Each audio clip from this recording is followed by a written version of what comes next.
Estimados estudiantes, muy buenas tardes. Vamos a desarrollar el tema de nuestra clase teórica correspondiente a la semana 12 y el título de la sesión que vamos a desarrollar es el laboratorio de las intoxicaciones por metales pesados y por drogas de abuso.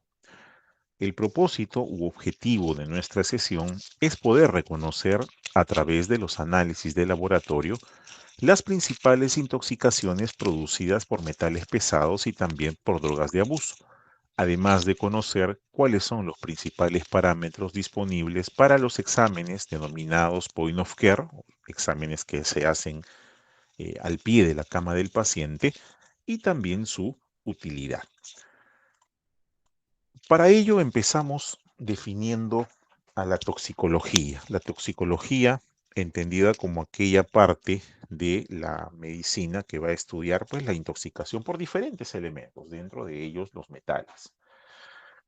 Los metales forman una parte importante de nuestro planeta, gran parte de la corteza terrestre sobre la cual vivimos, y la mayoría se encuentra en la naturaleza en combinaciones químicas formando minerales.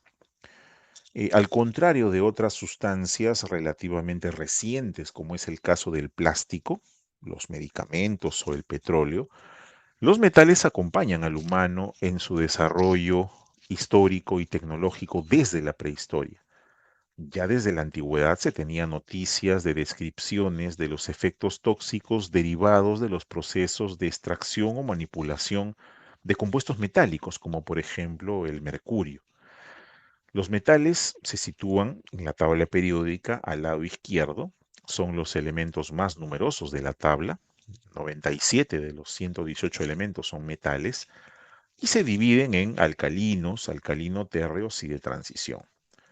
Todos los metales, absolutamente todos los metales, pueden tener efecto tóxico.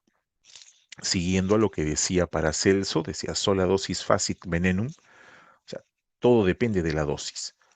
Una sola dosis es suficiente para que sea un veneno y también obviamente de la vía de entrada.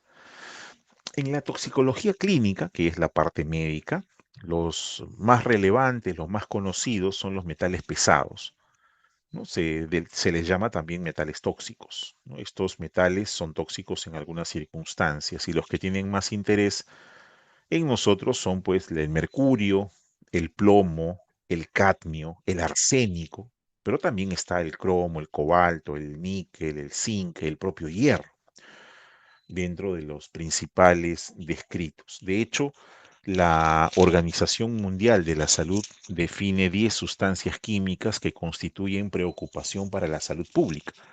El amianto, el arsénico, el benceno, el cadmio, la dioxina, el flúor, el mercurio, los plaguicidas, sobre todo con órganos fosforados, y el plomo. Y se puede añadir algunos más que constituyen riesgo tóxico individual, como es el caso del cromo, el talio, el hierro, el cobalto y también el litio. La toxicidad de los metales dependerá de la dosis, también del estado en el que se encuentren y de la vía de ingreso al organismo. Por ejemplo, en el caso del mercurio, el mercurio metálico elemental tiene una toxicidad escasa y se absorbe poco por vía digestiva, pero a una dosis suficiente de por lo menos 100 gramos es letal. Pero cuando el mercurio elemental es vertido al ambiente, los microorganismos del lecho marino o de los ríos lo transforman en metilmercurio, y el metilmercurio sí produce toxicidad. Estos microorganismos son ingeridos por otros mayores, y si el proceso persiste, se produce la denominada bioacumulación, que consiste en que los organismos, como los peces y los mariscos, ingieren repetidamente alimento con metilmercurio y lo van almacenando en sus tejidos, en la carne, en los que llegan a alcanzar una concentración mucho más elevada que la propia concentración del entorno. Entonces se produce un proceso denominado bioamplificación, que es la mayor acumulación de metilmercurio cuanto mayor sea el organismo. Y los grandes peces depredadores, tiburones por ejemplo, o las orcas, presentan pues niveles elevados de mercurio por haber devorado a su vez a muchos peces pequeños que a su vez lo habrán ingerido al momento de alimentarse del plancton. En nuestro entorno, la toxicología de los metales es predominantemente ambiental y laboral.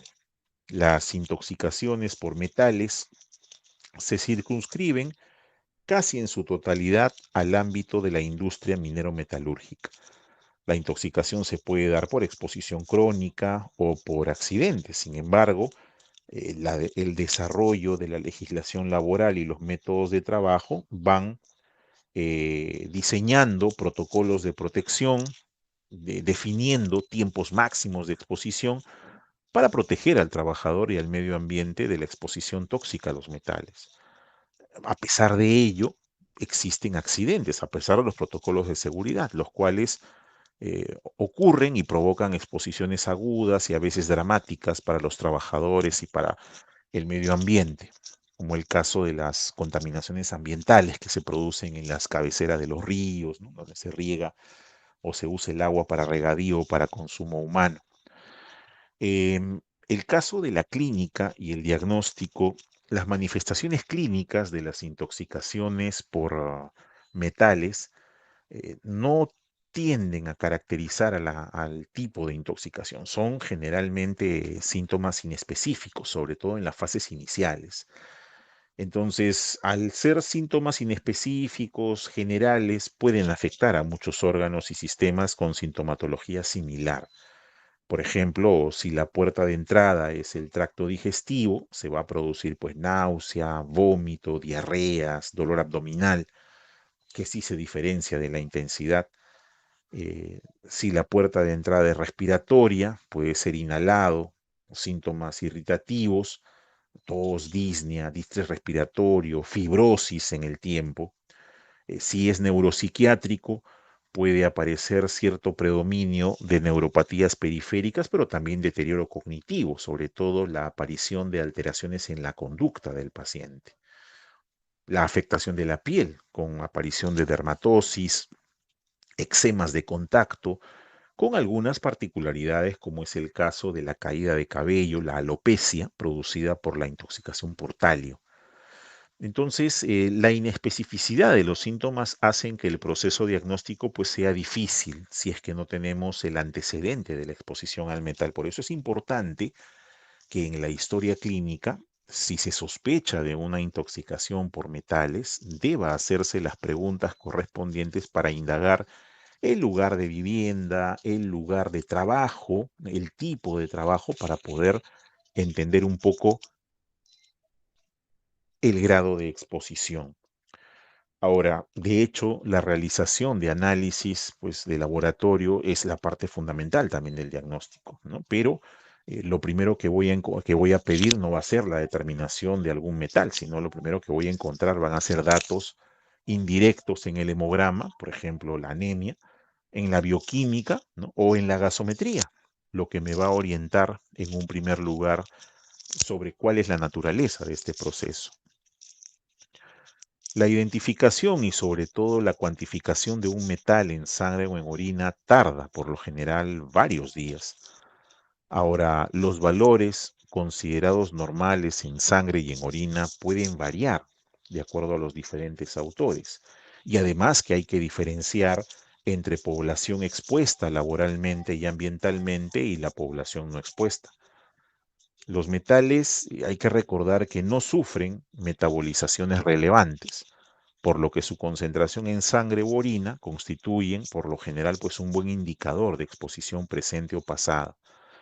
Estos metales presentan una vida biológica media, generalmente prolongada, por lo tanto su permanencia en el organismo eh, es, es amplia, es larga en medida pues en meses y suelen ser detectables mediante un control biológico analítico donde la concentración del metal en la sangre suele constituir un parámetro bien correlacionado con la exposición total al metal, aunque en la práctica la toxicidad de un metal no siempre se correlaciona con la exposición ni con el nivel de muestra biológica analizado al momento de que atendemos a un paciente. Pero la concentración del metal en orina suele servir para valorar exposiciones a lo largo del tiempo, ya que la eliminación es lenta.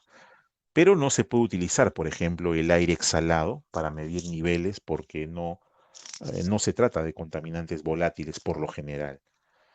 En el caso peruano, quien se encarga de las mediciones de este tipo de analitos de metales es una entidad, un laboratorio que pertenece al sistema del Instituto Nacional de Salud, que es el Centro Nacional de Salud Ocupacional, el CENSOPAS. Tiene los instrumentos para la medición de estos metales pesados, sobre todo por la complejidad de la metodología. Uno de los métodos más utilizados es el de la espectrofotometría de absorción atómica, ¿no? Las muestras que se van a utilizar básicamente son muestras de sangre y de orina principalmente. A veces se usa también el cabello, pero básicamente sangre que puede ser obtenida en los contenedores o en los tubos para suero y también en los tubos de sangre total, por si se quiere hacer el hemograma. La orina, conocida por los frascos estériles, y también el cabello si es que es necesario, ¿no? Ahora, en la fase analítica, el procesamiento, como les decía, se hace en estos laboratorios del Centro Nacional de Salud Ocupacional y Enfermedades Asociadas, que es el CENSOPAS, perteneciente al Ministerio de Salud, por la complejidad es caro el examen, o sea, es costoso el examen que se hace y se reserva generalmente para fines de investigación.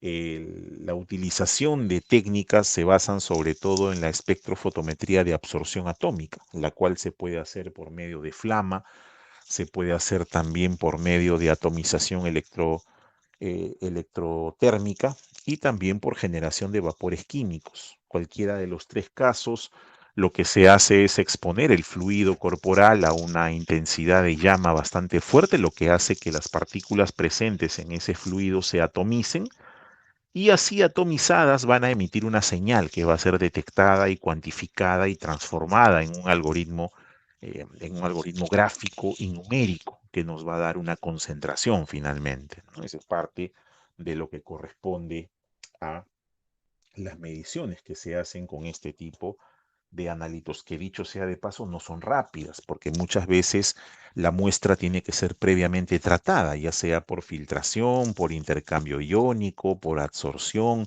o por precipitación química, etcétera, pero más o menos los resultados suelen tardar entre 4 a 7 días para poder tener ya un resultado final de lo que corresponde a esta información. En el caso del plomo, con el primero que vamos a empezar es con el plomo. El plomo es un metal pesado, ¿no? Es muy maleable y es blando. Es flexible pero no es elástico.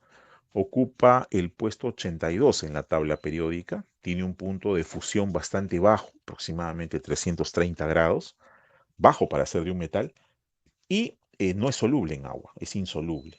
Entonces, rara vez encontramos el plomo en su estado elemental. Generalmente se presenta como sulfuro de plomo en una piedra denominada galena. Es conocido por la humanidad desde tiempos muy antiguos. Hay datos de trabajos en plomo desde hace por lo menos 8.000 años.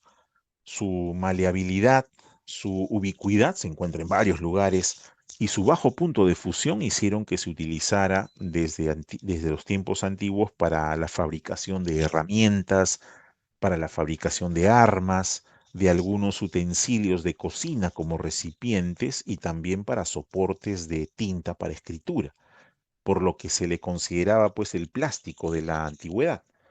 Y paralelamente su toxicidad, conocida como saturnismo, también es conocida desde hace más de 2000 años. Se especula inclusive que el efecto tóxico del plomo tuvo que ver con la decadencia del Imperio Romano y de la conducta enloquecida de algunos de sus emperadores, toda vez que ellos utilizaban recipientes de plomo para guardar sus alimentos y sobre todo el vino que consumían. Desde el punto de vista toxicológico, se puede distinguir dos aspectos del plomo, como aspecto tóxico individual, incluso como veneno, y también como contaminante ambiental. El plomo se ha utilizado desde tiempos antiguos como veneno, inclusive con intención homicida. Una dosis absorbida de forma aguda de medio gramo de plomo se considera letal y una dosis continuada de plomo de 5 a 10 miligramos por día puede matar en aproximadamente 3 a 4 semanas. Y una dosis de 1 a 3 miligramos por día puede terminar matando en 3 meses. Un caso conocido es el del Papa Clemente II. Tuvo un papado dificultoso, conflictivo y falleció de muerte inesperada. Y se corrieron pues rumores de que había sido envenenado sin que se pudiese demostrar hasta el año 1959 en el cual dos forenses alemanes obtuvieron el permiso para abrir el sarcófago de mármol que contenía los restos de Clemente II y que se había mantenido sellado durante 1000 años en la Catedral de Bamberg. Analizaron diversos tejidos y encontraron en los huesos niveles de plomo muy elevados. Y la conclusión fue que Clemente II murió envenenado por plomo. Claro, sin poder asegurar intencionalidad o intoxicación crónica por el acetato de plomo, que era empleado, este acetato de plomo era empleado como edulcorante en el vino alemán que formaba parte de su dieta. Este plomo se utilizaba para fabricar edulcorantes también. Entonces, la exposición de la población al plomo pues, ha sido históricamente muy amplia. En la antigüedad, los recipientes para alimentos, utensilios, las tuberías de agua y otras herramientas estaban hechas total o parcialmente de plomo y su contacto con los alimentos producía pues una contaminación de estos por disolución lenta del plomo, especialmente en el caso del vino, ¿no? En aquella época estamos hablando de la edad antigua, la edad media, hasta la edad moderna, inclusive era más saludable beber vino que beber agua. No se conocía sobre la potabilización del agua. Recuerden que Pasteur y Koch recién postulan su teoría microbiana. Pasteur lo hace entrado el siglo XIX, casi a finales. Entonces no era tan conocida la presencia de microbios como causantes de enfermedades. Sin embargo, sí se sabía que el agua producía pues enfermedad tifoidea, entre otras cosas. Se prefería beber vino, ¿no? Entonces, eso hacía que estos recipientes que contenían el vino se contaminasen con el plomo por la disolución lenta que se producía en el plomo. Inclusive, muchas pinturas hasta principios del siglo XX contenían plomo. Y esos restos de pintura que contenían plomo eran dulces y eran consumidos por los niños, ¿no? Los niños se intoxicaban a partir del sabor dulce de estas pinturas, ¿no? Otra fuente, bueno, las bebidas alcohólicas en las cuales se utilizaba pues edulcorantes. Entonces, la exposición al plomo en la población general, que históricamente estuvo descontrolado, comenzó a reducirse de forma importante, sobre todo en el último tercio del siglo XX, conforme se conocía la toxicidad, conforme se fue conociendo los efectos que tenía en el organismo y también con la aparición de las normativas medioambientales donde se restringía notablemente su uso, tanto tuberías como recipientes para alimentos, utensilios domésticos y demás fueron dejados de lado por ser de plomo y se sustituyó por otros materiales, como por ejemplo el plástico.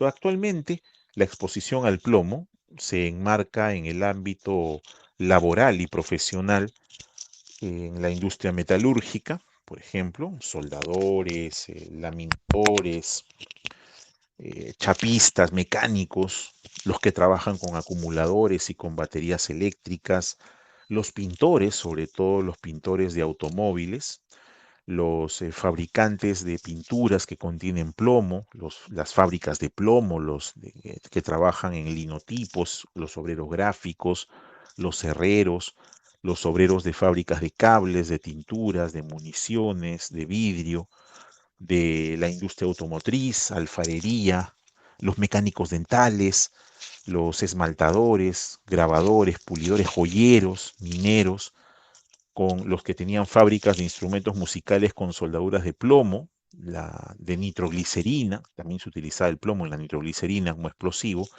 de fábrica de tuberías, las curtiembres, donde se curtían las pieles y los cueros, la famosa masilla que se utilizaba antes para pegar los vidrios, hoy en día ha sido reemplazada ya por la silicona, ¿no? La masilla también contiene plomo, y algunos productos plásticos que contenían piroxilina, que también contiene plomo, los azulejos, los papeles plateados, las personas, los albañiles, los que trabajan en fábricas de latas para conservas, sobre todo aquellas latas que incluían plomo en su estructura, en la soldadura, ¿no? Es parte de las profesiones en las cuales hay exposición a este metal.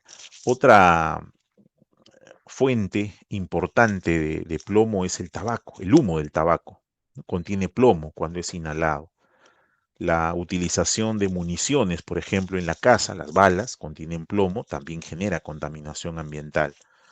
La toxicidad más importante del plomo a nivel poblacional ha sido la contaminación ambiental por el plomo de los combustibles.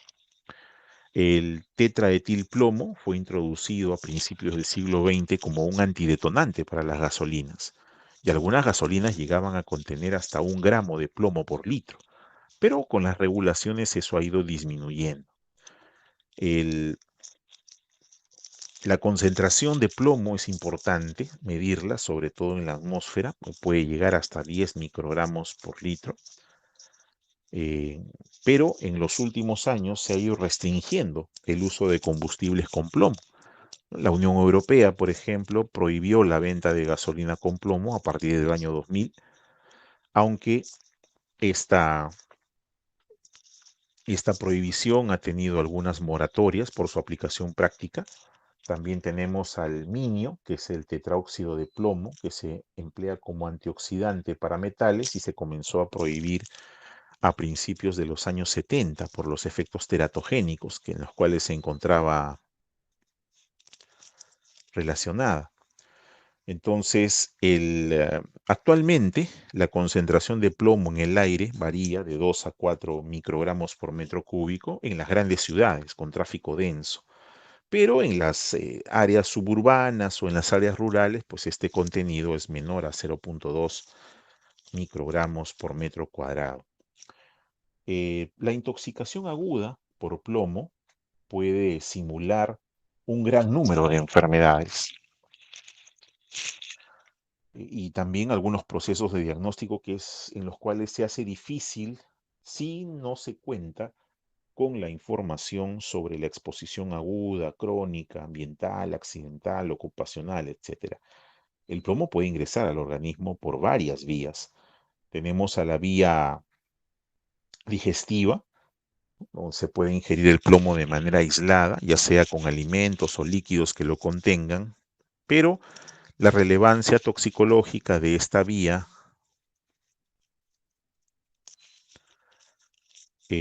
tiene una escasa importancia, excepto en los niños, ¿no? Donde no hay a veces control medioambiental. Y una vez ingerido el plomo, la cantidad que pasa a la sangre y a otras partes del cuerpo desde el estómago es en general escasa y depende de varios factores, por ejemplo, el contenido del estómago y su capacidad de disolver el metal, que es mayor cuanto menor sea el pH estomacal, o sea, en ayunas es peor. La edad también es importante. La absorción puede variar desde el 6% del plomo ingerido, si es que el estómago está lleno, hasta un 60-80% de absorción con el estómago vacío muchas veces, después, sobre todo después de muchas horas. Entonces, la acidez es un factor que promueve la absorción de plomo.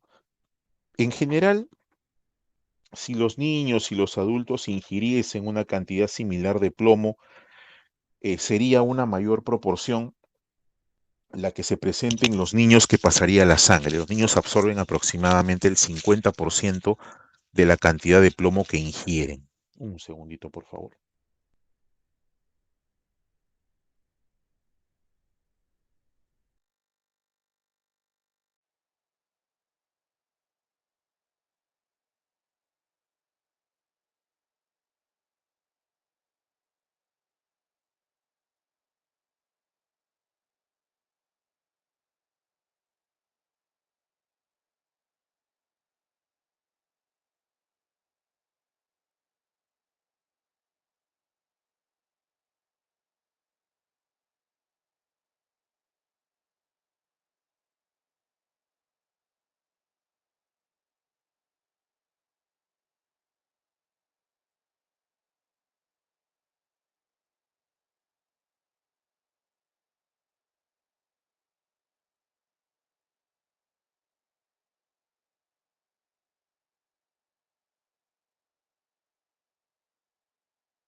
Bien, decíamos entonces que los niños absorben aproximadamente un 50% de la cantidad de plomo que ingieren.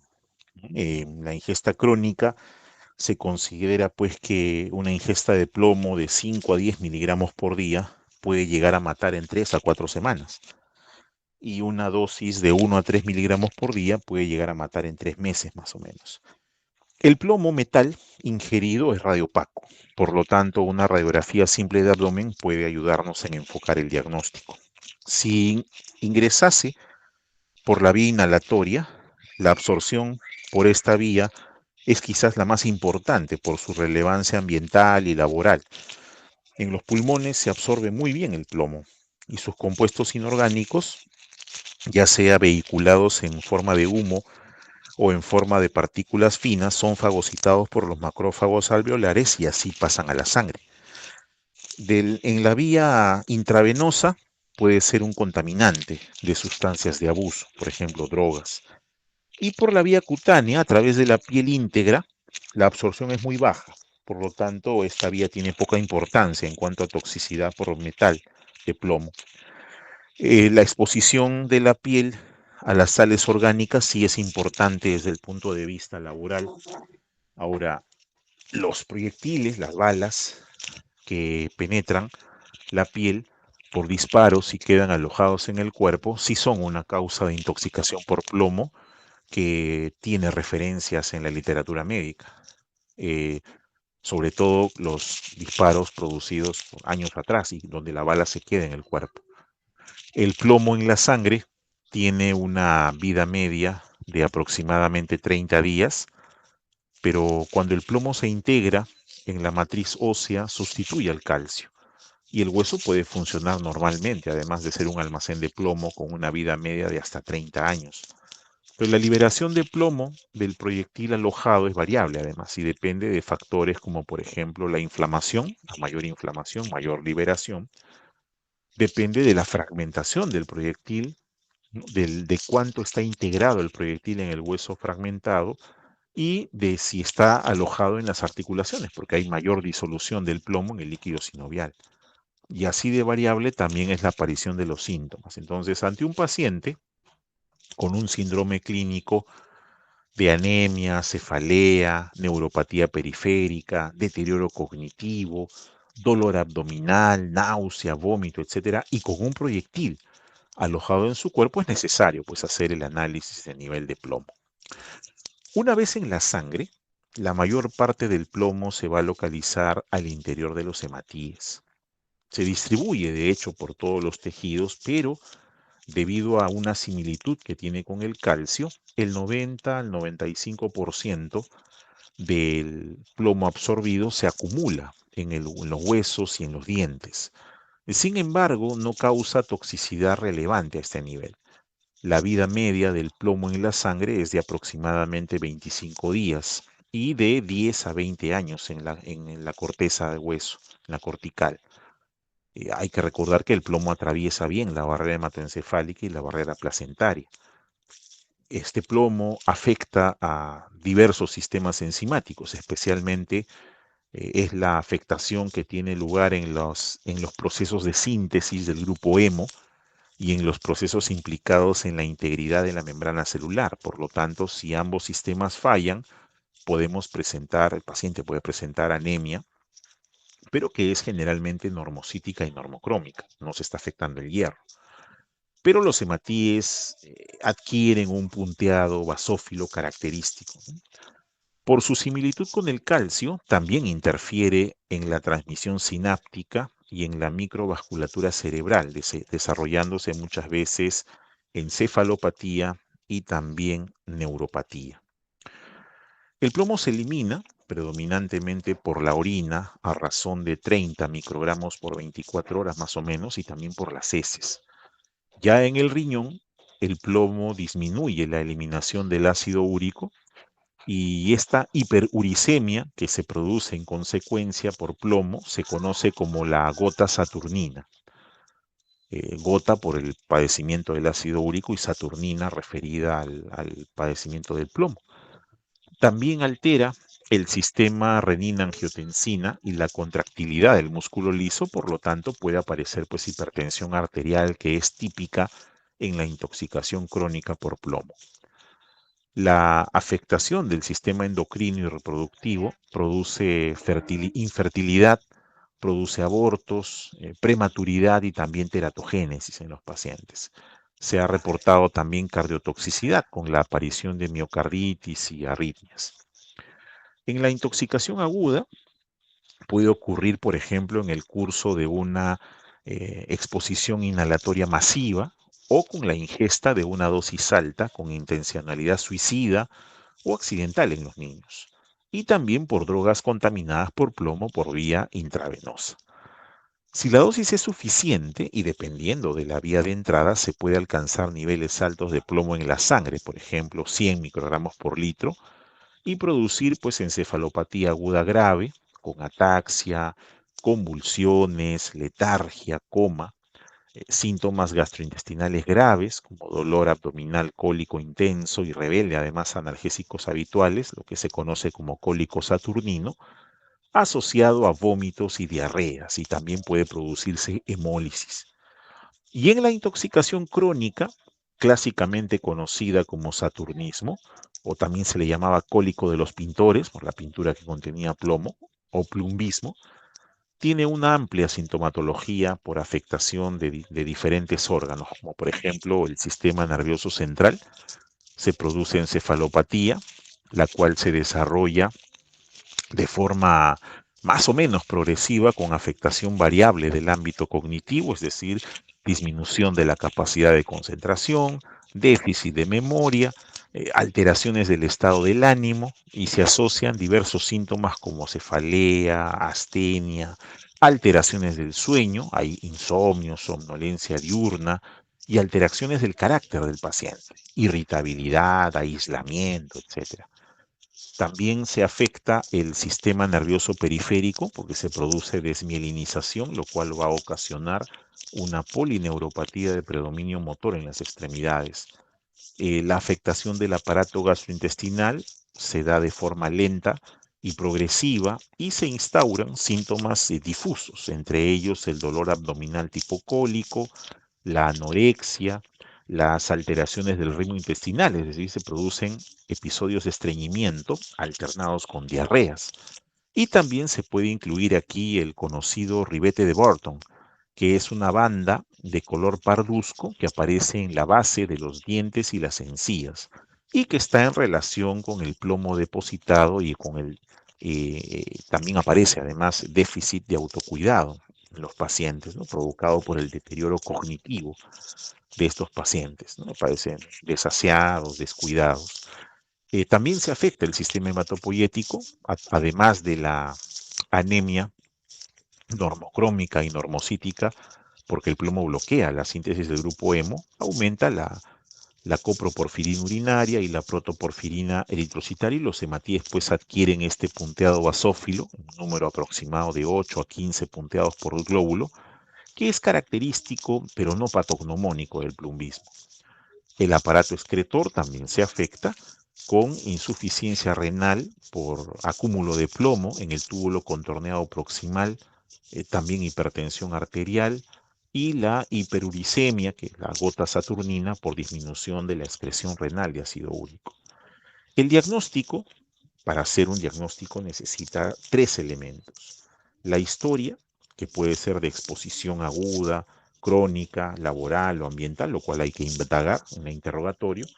El síndrome clínico, que puede ser pues neuropsiquiátrico, gastrointestinal, anémico, renal, y las pruebas analíticas. Dentro de las pruebas analíticas, de las pruebas de laboratorio, se incluye un hemograma en el cual se va a observar la anemia normocítica normocrómica, a veces microcítica. Se va a observar también en el dosaje de urea y creatinina una insuficiencia renal, hay elevación de la creatinina sobre todo, y en la lámina periférica podemos observar el punteado basófilo en los hematíes, que es característico, como les decía, pero no patognomónico, porque se puede encontrar también en otras intoxicaciones. Luego está la medición de plomo en sangre, la plombemia. la cual tiene diferentes valores de referencia, dependiendo de si la población está expuesta o no está expuesta. Entonces, es normal que haya niveles muy bajos de plomo, porque pues, sobre todo la gente que vive en ciudad está en contacto con los vehículos y hay plomo allí. Entonces, encontrar un valor por encima de 20 microgramos por decilitro en un adulto no expuesto puede ser considerado ya patológico.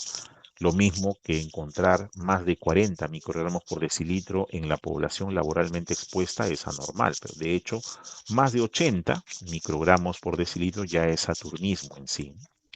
También se puede hacer la determinación del ácido delta aminolebulínico, la protoporfirina eritrocitaria libre y el complejo de zinc protoporfirina eritrocitario.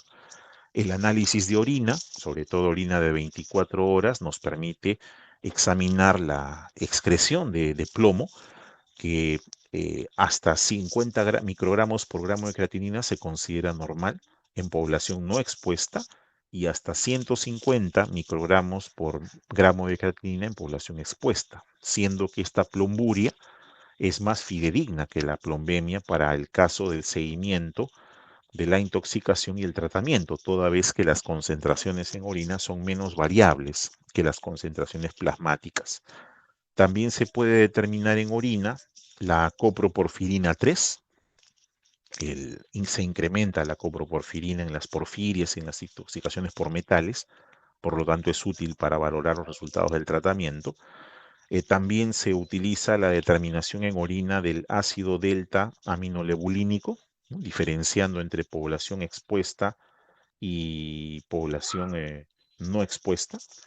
Y también tenemos el test de plumburia provocada con EDTA, donde al paciente se le administra 1 gramo de EDTA cálcico disódico en 500 mililitros de suero fisiológico endovenoso en 2 horas. Y si la plumburia es mayor de 1000 microgramos en 24 horas, pues la prueba es positiva, ¿no? Otras pruebas utilizadas, sobre todo las pruebas radiológicas, las radiografías, ¿no? Radiografía de huesos largos, sobre todo, de utilidad en la intoxicación crónica, especialmente en los jóvenes, donde hay un incremento en la densidad de las metáfisis y las diáfisis, donde es más activo el depósito cálcico que está siendo reemplazado por plomo en el intoxicado, en las zonas que han sufrido heridas por armas de fuego, tórax, por ejemplo, para visualizar perdigones, y puede ser de utilidad inclusive en inyecciones intravenosas accidentales de sustancias contaminadas, ¿no? Y en el caso del abdomen, de utilidad en la ingesta accidental, toda vez que el plomo es pues radio opaco. En el caso del mercurio, ¿no? La intoxicación por mercurio, también se puede realizar la investigación y la medición. Sin embargo, el mercurio pues, es un elemento químico metal cuyo lugar en la tabla es el 80, por lo tanto se considera un metal pesado, pero es un elemento poco frecuente en la naturaleza, donde se halla generalmente en forma de mineral cinabrio, ¿no? Fue sulfato de mercurio, y con una característica que suele ser insólita, pues es el único metal líquido y también algo volátil en condiciones normales. Tiene un punto de solidificación que está por debajo del cero, menos 40 grados es el punto de solidificación del mercurio, y un punto de ebullición bastante bajo para un metal, que es 360, 350 grados centígrados.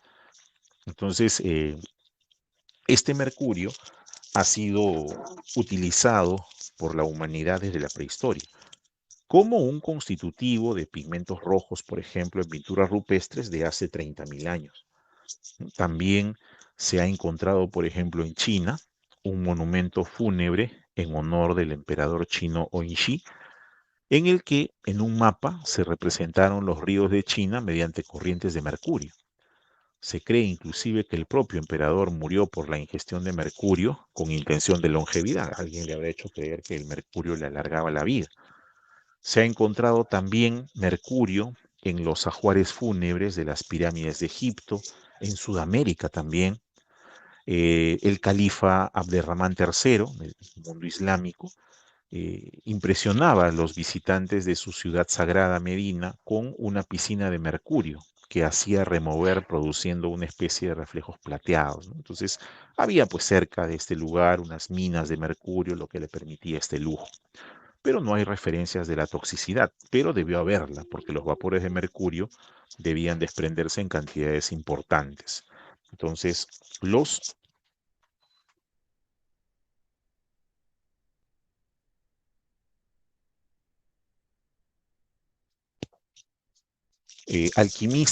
los alquimistas medievales, consideraban al mercurio como origen de los metales, por su textura líquida y además por su capacidad de blanquear el oro, y emplearon justamente el mercurio para buscar la famosa piedra filosofal. No la encontraron, pero sí desarrollaron el método para extraer el oro de sus minerales. Por lo tanto, se utilizó mucho en la obtención de oro en América del Sur, ¿no? Sobre todo Perú, Bolivia, tras el descubrimiento de América, y la cantidad de mercurio que se empleaba pues, era pues descomunal. Por cada tonelada de oro que se obtenía, se empleaba 1,5 toneladas de mercurio para la separación, altamente contaminante. Ahora, en la vida moderna el mercurio se ha utilizado pues como antiséptico. ¿Quién no conoce el famoso mertiolate?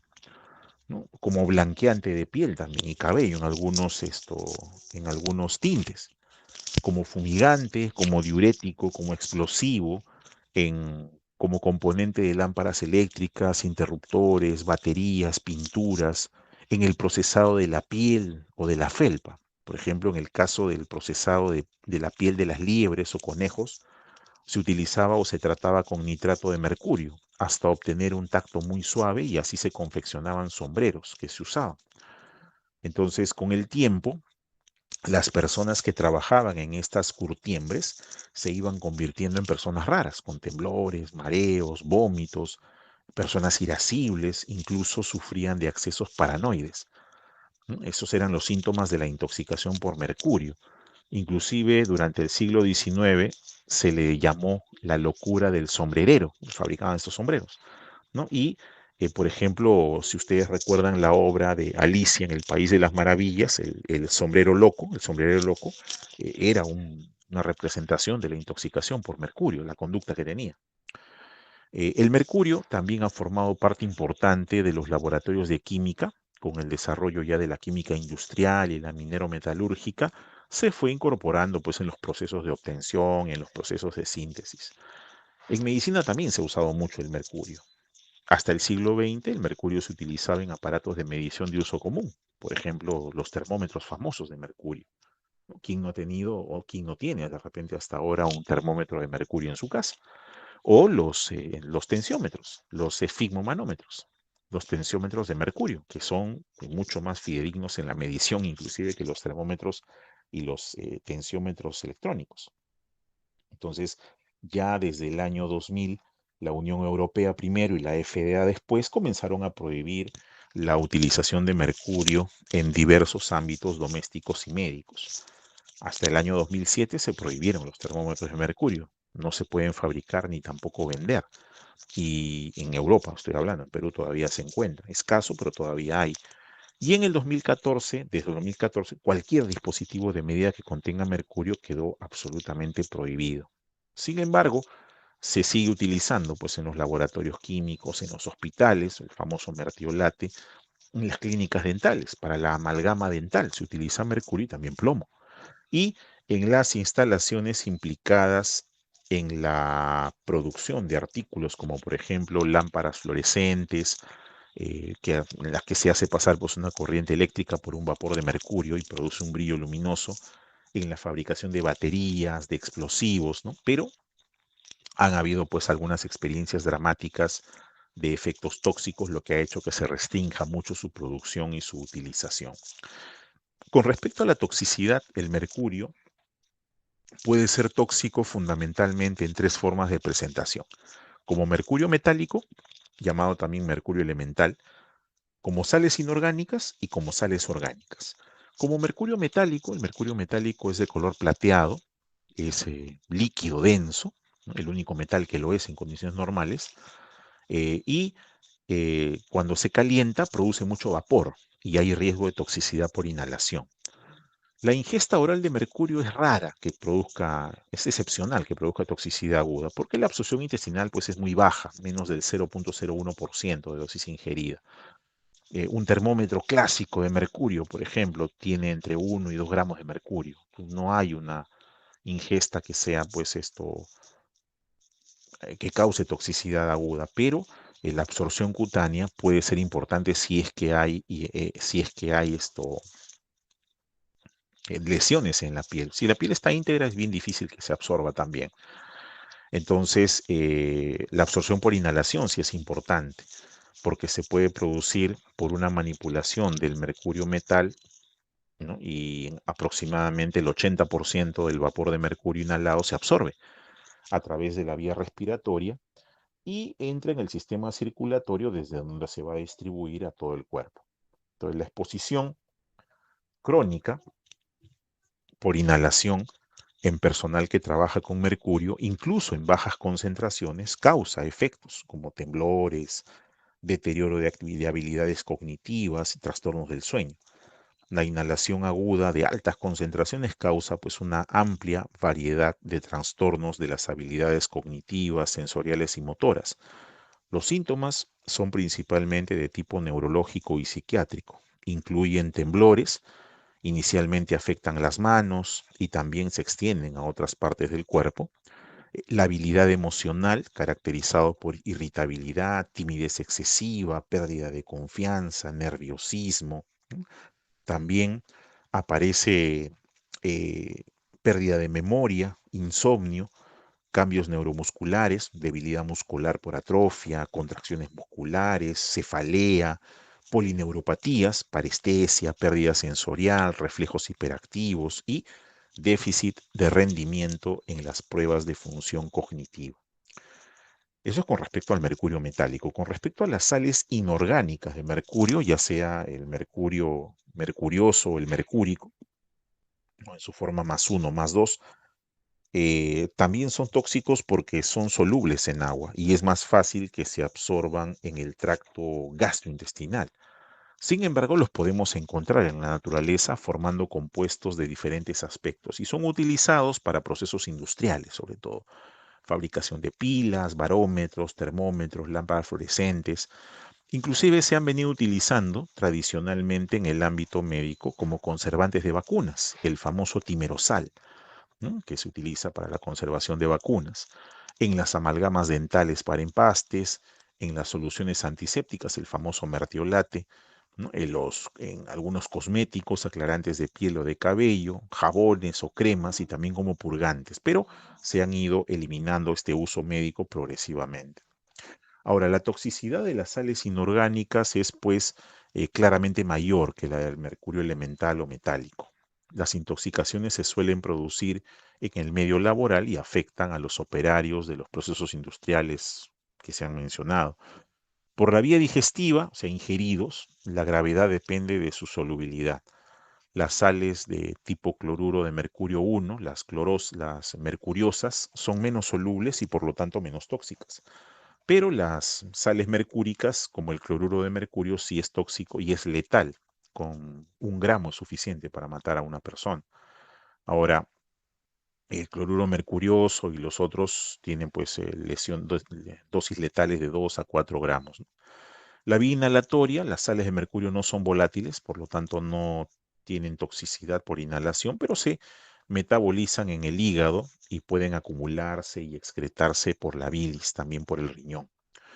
En el caso de la intoxicación aguda por vía digestiva, eh, hay una precipitación de las proteínas en la mucosa, con lo cual causa un contacto corrosivo, y en el momento de la ingesta los síntomas se pueden dar simultáneamente o de manera rápida, progresiva, irritación en la boca, en la garganta, ardor en la zona torácica, dolor torácico difuso, dolor abdominal intenso, vómitos y diarrea sanguinolenta muchas veces, que si progresa dependiendo de la dosis, producirá pues hipovolemia severa, shock y muerte en el paciente.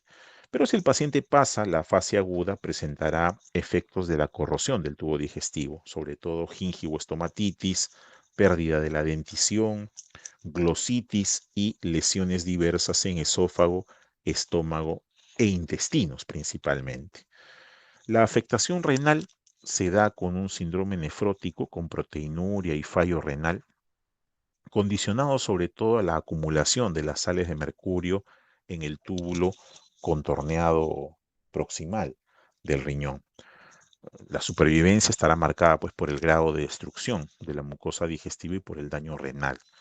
Y con respecto a la intoxicación crónica por estas sales inorgánicas de mercurio, es raro. No suele ocurrir generalmente en combinación con mercurio elemental y los síntomas son similares, de sistema nervioso central, de piel, gastrointestinal y disfunción renal. Ahora, con respecto a los compuestos orgánicos de mercurio, lo relevante en cuanto a toxicología son el dietilmercurio y el metilmercurio. Son causas además de intoxicación muy grave.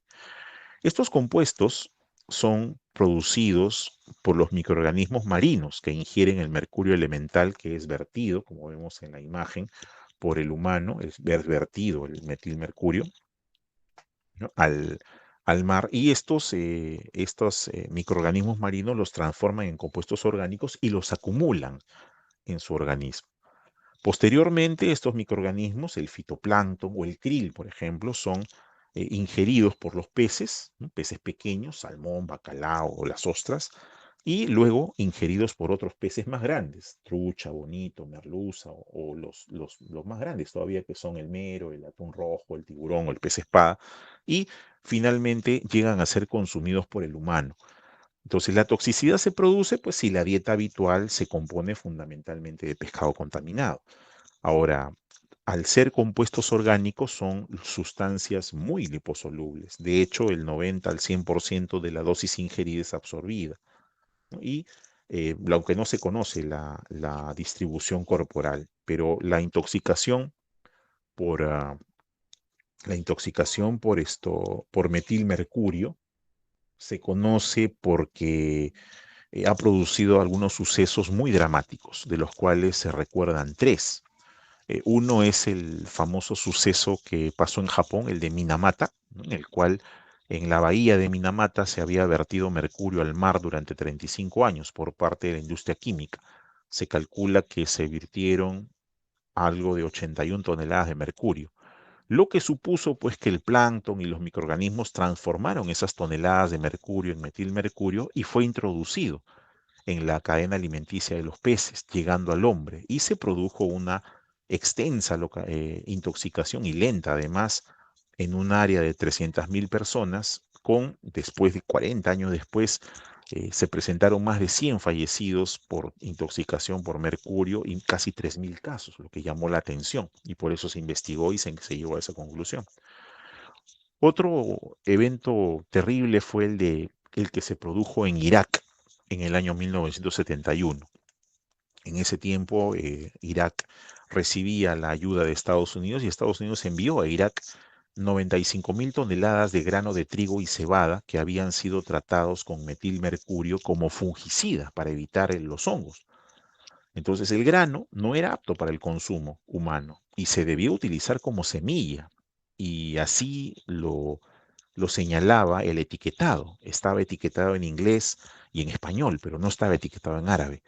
Entonces la población iraquí lo utilizó como alimento y también para el ganado. Entonces en los 3, 4 meses siguientes se produjo una intoxicación de proporciones enormes. Se notificaron casi 7.000 casos y casi 500 muertes por intoxicación con mercurio. Y el tercer caso es el de la intoxicación mortal de la química Karen Wetterham. Era una profesora de química, experta además en metales tóxicos, y que estaba experimentando con metilmercurio, cumpliendo todos los protocolos de seguridad. Pero por accidente, unas gotas de metilmercurio cayeron de la pipeta a su guante de látex, que cubría su mano. Estaba con guante, pero cayó encima del guante. Y bueno, no pasó nada, no hubo ninguna incidencia y siguió con su vida hasta que 5 a 6 meses después comenzó con síntomas generales, pérdida de peso, astenia. Posteriormente aparecieron signos neurológicos, ataxia, alteración del habla, parestesias. Y cuando se hicieron las pruebas de sangre, pues se sospechaba primero de un tumor, un cáncer, pero se revelaron niveles de mercurio en sangre muy elevados a pesar del tiempo transcurrido. Le empezaron tratamiento quelante para eliminar el mercurio por la orina, pero no hubo mejoría clínica. Se trató inclusive se le trató de dar exsanguíneo transfusión, o sea, se le extraía una cantidad de sangre y se le reponía sangre completamente sin plomo de un donante, pero tampoco hubo mejoría y progresivamente se fue agravando y entrando en coma y terminó falleciendo 298 días después de la exposición. Cuando se hizo la autopsia, se reveló pues atrofia neuronal, gliosis y destrucción neuronal y también pues con elevados niveles de mercurio en el tejido cerebral, en el hígado y en los riñones. Entonces, la intoxicación que se da por estos compuestos orgánicos de mercurio afectan fundamentalmente a comunidades cuya dieta se basa en el consumo de pescado con alto nivel de mercurio. La intoxicación aguda, ¿no?, es rara, pero puede darse, ¿no? Habría que consumir pues, una cantidad enorme de pescado, pues, más se da en los laboratorios ese tipo de contaminación, pero más es la crónica. La toxicidad crónica se manifiesta después de meses de ingerir el alimento con compuestos inorgánicos de mercurio, aunque no está bien establecido la dosis tóxica ni el tiempo necesario para la aparición de síntomas, pero basándose en intoxicaciones previas, el cuadro clínico presenta los síntomas clásicos neurológicos psiquiátricos de aparición retardada, que son entumecimiento de los miembros, el temblor que es característico, la ataxia, la disartria, el deterioro cognitivo, reducción del campo visual, convulsiones, depresión, aislamiento, paranoia. Los síntomas gastrointestinales incluyen náusea, vómito, dolor abdominal, diarrea. Y si la ingesta tóxica continúa, pues aparece daño renal, hepático, cardiopatía rítmica, irritación de vía respiratoria, y la famosa dermatitis ampollosa, como vemos aquí en la imagen. Es una dermatitis ampollosa característica de intoxicación crónica por mercurio. El diagnóstico, al igual que en las intoxicaciones por otros metales, hace difícil este diagnóstico, sobre todo por la inespecificidad de los síntomas y es necesario pues el antecedente de la exposición. O sea, la historia clínica es básica ahí para poder encontrar el antecedente. En el caso de la intoxicación aguda, pues los síntomas son generales, malestar, o gastrointestinales y también respiratorios, pero en la intoxicación crónica fundamentalmente se trata de síntomas que afectan el deterioro neurológico, ataxia, dismetría y alteraciones cognitivas también, junto con alteraciones de la función renal. En el caso de los análisis de laboratorio, se hacen pues análisis generales para medir, por ejemplo, se hace gasometría para medir cuál es la situación tóxica, ¿no?, basal, compromiso pulmonar, oxigenatorio, los niveles de mercurio en sangre, ¿no?, con más de 150 microgramos por litro y hay sintomatología. Y esto es complejo de determinar porque no hay el mercurio no cumple ninguna función biológica en nosotros y además existen muchos entornos contaminados por muchos años. Entonces hay que distinguir allí cuál es la población expuesta, la población que tiene dieta de pescado como base y algunas otras consideraciones. También se puede medir el nivel de mercurio en la orina, ¿no?, por intoxicaciones por mercurio inorgánico o elemental, sirve para confirmar exposición y monitorear tratamiento, y también se puede hacer análisis de mercurio en el cabello, ¿no? Tampoco es muy confiable por el hecho de que puede haber contaminación, etcétera. Desde el punto de vista radiológico, el mercurio es radiopaco, por lo que se debe hacer radiografías en sospecha de ingesta para confirmar o desmentir y también para averiguar la situación del tubo digestivo. En el caso de heridas que hayan sido tratadas con mercurio, también se necesita hacer exéresis y extracción de la misma. En el caso del electrocardiograma, en intoxicaciones graves puede alterarse con variaciones en el segmento ST, alargamiento del segmento QT y también la presencia de arritmias. En el caso del arsénico, el arsénico tiene una forma metálica como conductor térmico y también eléctrico.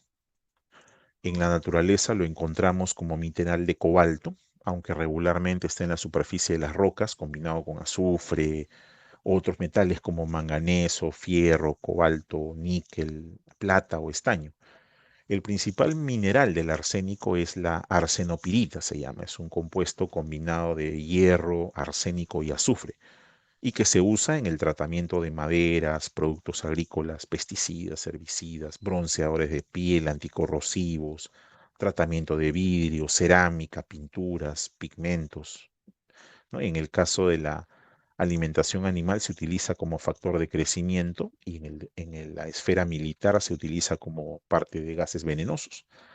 Los síntomas agudos aparecen de 3 a 5 días después de la exposición a niveles elevados de arsénico.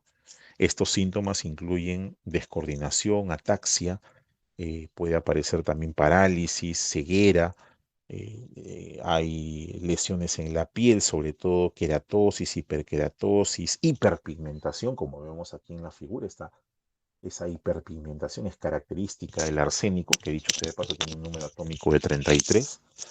Eh, Además, las lesiones vasculares pueden aparecer también en el sistema nervioso y en el hígado. Las complicaciones agudas pueden ser letales, primeros efectos suelen ser pues fiebre, hepatomegalia, melanosis, arritmia cardíaca, neuropatía periférica, anemia y leucopenia. Ahora, el arsénico es una sustancia francamente cancerígena. Está relacionada con cáncer de piel, carcinoma de células escamosas, cáncer de pulmón, el carcinoma broncogénico, hemangiosarcoma hepático, linfoma y cáncer de vejiga, riñón y nasofaringe, principalmente. La detección la podemos hacer también en sangre total, en orina, teniendo en cuenta la población expuesta y no expuesta, y también en las faneras, es decir, en el cabello principalmente, aunque en las uñas también se puede hacer. Con respecto al cadmio, el cadmio también es un metal que ocupa el lugar 48 en la tabla periódica. Es poco abundante en la corteza terrestre el cadmio y se encuentra en minerales combinado con el zinc. En estado puro es blando, es muy utilizado gracias a su capacidad de formar aleaciones con otros metales, es brillante, de un color blanco azulado, dúctil y además maleable, y se obtiene como producto secundario del procesamiento del zinc y del plomo en la forma de óxido de cadmio. La exposición al cadmio del ser humano prácticamente se reduce a la actividad industrial. El cadmio se utiliza en pigmentos para pinturas, tintas de impresión, industria textil, esmaltes, plásticos, vidrios, caucho y también para la fabricación de pilas, ¿no? Y también en recubrimientos y aleaciones con otros metales, ¿no? Con zinc, con plomo, en el proceso de galvanización, llantas, electrodos, inclusive los fumadores. El fumador inhala de 0.1 a 0.2 microgramos de cadmio por cada cigarrillo que fuma.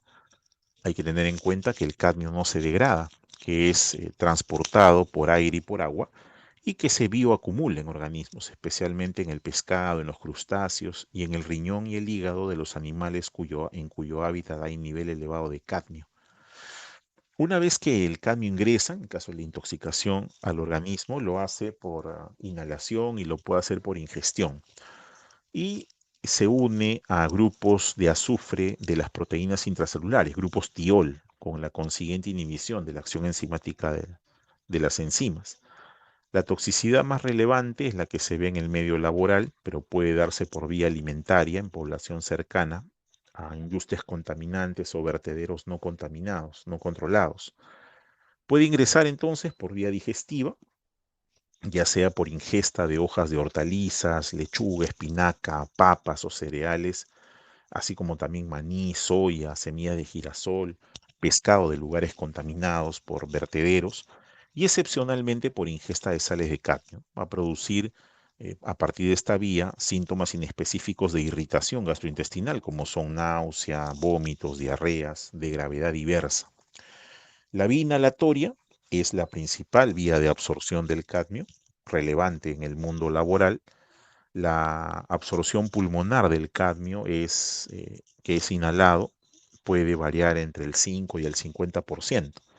El pulmón es uno de los órganos diana del cadmio, donde va a provocar neumonitis, que puede ser grave con distrés respiratorio, la presencia de disnea, cianosis, presencia de edema agudo de pulmón, inclusive se describen o se han descrito casos mortales. Y en la vía cutánea, poco relevante porque apenas pues, se absorben, ¿no?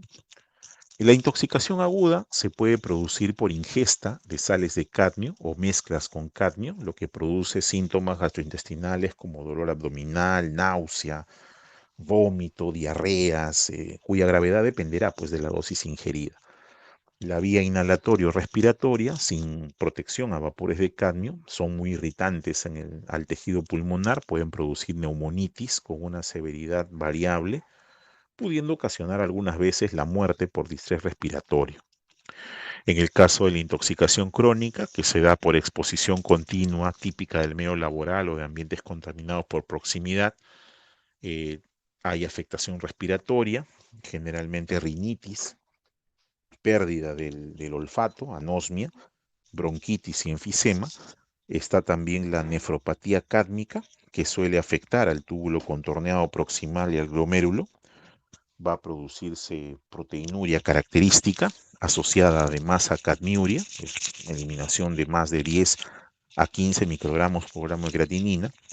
Puede haber afectación ósea con osteomalacia, dolores óseos y un posible incremento del riesgo de cáncer de próstata y de pulmón. El cadmio se elimina principalmente por vía renal y un poco menos a través del sudor y de la bilis. En el caso del diagnóstico, como en la mayoría de casos de intoxicación por metales, los síntomas pues, son inespecíficos y se necesita la historia de la exposición, el antecedente, los síntomas clínicos, que básicamente son gastrointestinales y pulmonares, y el diagnóstico analítico, que se hace en muestras de sangre y en muestras de orina. En el caso de la búsqueda de cadmio en sangre, no es útil para intoxicación aguda, pero se puede utilizar para seguimiento. En el caso del cadmio en orina, tampoco es útil en intoxicación aguda, pero se utiliza para control ocupacional principalmente. Eso es en el caso de los principales metales. Hay muchos más, pero vamos a estudiar esos 4. En el caso de las drogas de abuso, de las denominadas drogas sociales o drogas de abuso, tenemos pues una de las drogas que podría ser considerada normal, ¿no?, desde el punto de vista de su consumo, que es el alcohol etílico, el etanol, ¿no?, cuyo consumo esta es una droga que funciona como un depresor del sistema nervioso central, ¿no? Todas las bebidas fermentadas y destiladas, pisco, vino, cerveza, whisky, son depresores del sistema nervioso central y su asociación en estos tiempos generalmente en el contexto de los accidentes de tránsito es importante, ¿no? Se ha endurecido mucho la legislación con respecto a la ingesta de licor y a la conducción de vehículos asociados a accidentes y demás, ¿no? Entonces se puede medir la intoxicación por etanol, principalmente tiene sintomatología neurológica por la depresión que produce el sistema nervioso central y se puede medir con la prueba del alcoholímetro, la prueba de soplar, ¿no?, utilizada en las batidas que se hacen en los controles de carretera. También se puede determinar la presencia de etanol en sangre, el famoso dosaje etílico que se hace para determinar justamente la cantidad de etanol que está presente, lo cual permite inferir la cantidad de alcohol que podría haber ingerido el paciente o la persona involucrada con anterioridad, ¿no? Se considera una droga de abuso en realidad, ¿no? Y estas drogas de abuso pues son llamadas así porque son sustancias que tienen diverso origen, pero que son consumidas con fines no terapéuticos, ¿no? Tenemos, por ejemplo, a las benzodiazepinas, ¿no? Son drogas que si bien es cierto, tienen una utilidad, pero si se abusa de ellas o se usa sin indicación, pueden ocasionar problemas, sobre todo como depresores del sistema nervioso central. Estamos hablando de drogas que van a causar dependencia, como por ejemplo distorsión del comportamiento, orientados al placer y la recompensa, alteraciones primero reversibles y luego irreversibles de la función cerebral, la presencia de dependencia física y psíquica, la tolerancia cada vez más al fármaco, refuerzo conductual y la presencia del síndrome de abstinencia o supresión. En el caso de estas benzodiazepinas de acción corta, como puede ser el midazolam y el triazolam, de acción intermedia, como es el lorazepam y el oxazepam, y de acción prolongada, como el diazepam o el flurazepam, los cuales van a actuar a nivel del sistema nervioso central, deprimiéndolo, y a partir de se puede hacer pues la determinación o la búsqueda de sus niveles en sangre principalmente y también en orina para poder monitorizar sobre todo el tratamiento. La marihuana, ¿no? Los cannabinoides, la marihuana en la cabeza, también representan un grupo de células, perdón, de drogas denominadas drogas de abuso. Esta marihuana tiene una, una historia muchas veces de consumo en los pacientes. Este cannabis, que es el antecedente común de estas drogas o cannabinoides, este cannabis se produce a partir de la planta cannabis sativa, que es la marihuana, conocida también como grifa, hachís, y cuyo principio activo se encuentra en sus resinas, que son los cannabinoles, ¿no? Sobre todo el tetrahidrocannabinol. Es una planta de eh, conocimiento milenario, ya se conocía en China 3000 años antes de Cristo, también se empleaba en la India, pero es en Occidente a partir de la 1960 con el auge del movimiento hippie donde se hace pues más conocida y se puede consumir pues mezclada con tabaco, se fuma y también por vía oral se utiliza a través de infusiones. Hoy en día se utiliza para el manejo del dolor, por ejemplo, los aceites, pero también se utiliza pues para hacer repostería, ¿no? Los famosos muffins o cupcakes que se hace con esta marihuana, ¿no? Como droga de abuso. El mecanismo de acción se basa en el delta 9 tetrahidrocannabinol, que es su metabolito, el cual se puede absorber 50% si es por vía inhalada y 6% por vía oral. Alcanza niveles en sangre a los 8 minutos más o menos. Y en el caso de los consumidores crónicos, puede mantenerse la presencia de metabolitos urinarios hasta por 2 meses después del consumo. El efecto dura de 2 a 4 horas si es que es fumado y de 6 a 12 horas si es por ingesta oral. Y sus efectos son pues relajación, desinhibición, sensación de euforia, ¿no? Bienestar, risa fácil, locuacidad y alteraciones de la percepción temporal y o sensorial, ¿no? Los famosos viajes. Hay cambios fisiológicos, sí, suele incrementarse ligeramente la frecuencia cardíaca y también aparece la famosa inyección conjuntival. Hay pérdida de la memoria del corto plazo, se altera y también se puede dificultar la coordinación y la realización de los procesos mentales complejos, además del famoso síndrome de rebote o bajada, que incluye aumento de apetito, depresión y somnolencia. Los riesgos del cannabis, de su abuso, después que puede desencadenar psicosis y cuadros delirantes alucinatorios en personas en riesgo, aunque no hay muchas posibilidades de sobredosis mortal por cannabis, terminan haciéndose daño generalmente como consecuencia de su conducta, pero no por el producto en sí.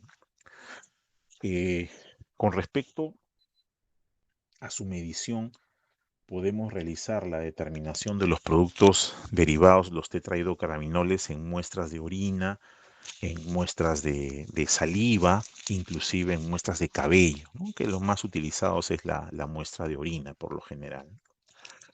Luego tenemos a la cocaína.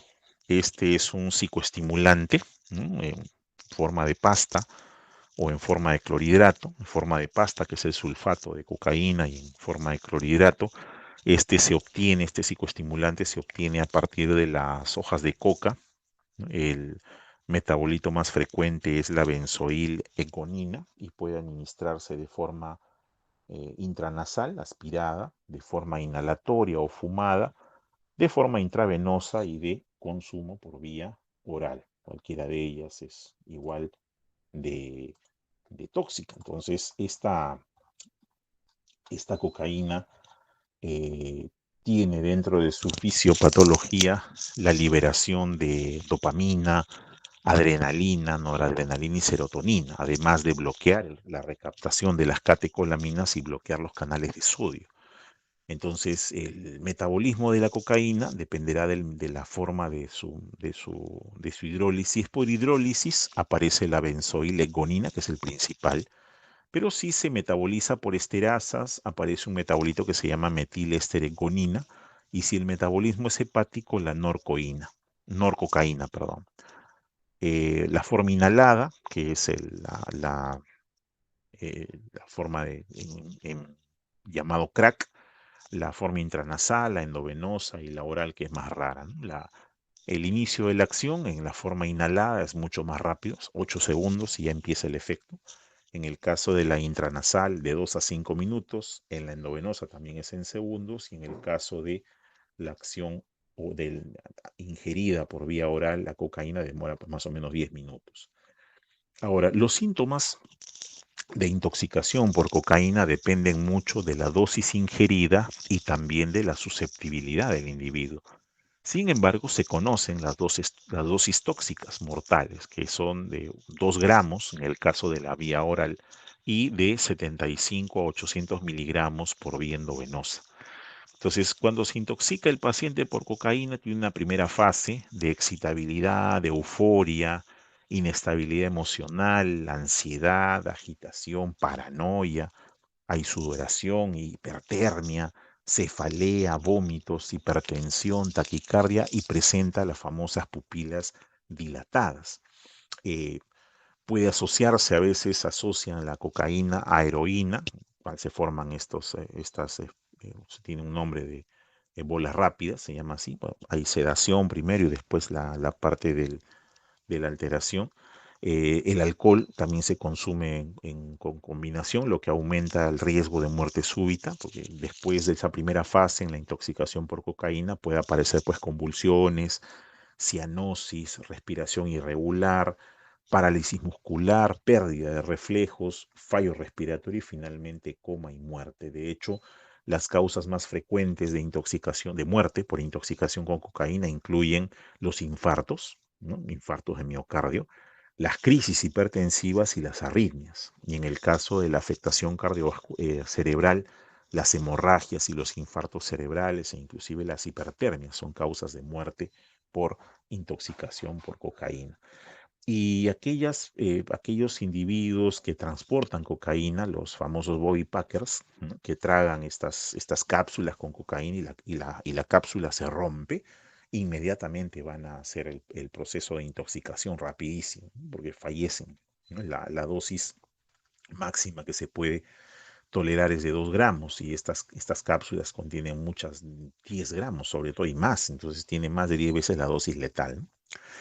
El diagnóstico de la intoxicación se hace a partir de la búsqueda del metabolito de la benzoilegonina en orina, ¿no? También la historia clínica, la exploración física, algunos marcadores de isquemia miocárdica, si es que se sospecha de algún evento cardíaco, y también si es que hay afectación del sistema nervioso central, una tomografía para evaluar la presencia de hemorragia cerebral muchas veces.